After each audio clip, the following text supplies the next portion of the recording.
Is being linked to Craigslist. This time, a man trying to buy a computer ended up with a gun pointed right at him. ONN's Kristen Severance joins us live tonight with the story. And Kristen, we understand that the victim did try to meet the man in a public place.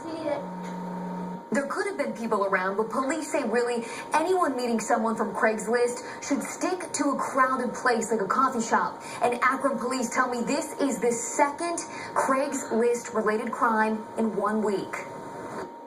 I thought about, another Craigslist thing. I wouldn't trust Craigslist as far as I could throw it. Gerald Garman lives in an apartment building near Eva Walk, the same spot where an Akron man showed up thinking he was getting a great deal. A laptop he found on Craigslist. The 27-year-old showed up and found 3 men in a car waiting for him. They asked him to get in the car so they can show him the computer. At that point, they pull out a gun and rob him of $165. Akron Police Lieutenant Rick Edwards says Craigslist is being linked to other area crimes. Our second one in a week on a Craigslist. Last week, an Akron man selling an Xbox on Craigslist had a gun pointed at him when the buyers showed up to his home to rob him. The victim, who had a gun, fired at the man. I stood up and I fired 2 shots off, one from right here and one right here. In November, prosecutors say an Akron teenager and a 52-year-old pastor lured 4 men to rural areas with the promise of a job on Craigslist to rob and kill them. And then now one here right in my own neighborhood. The crimes have police urging anyone who uses Craigslist to bring a cell phone, meet in a crowded area, and not to go alone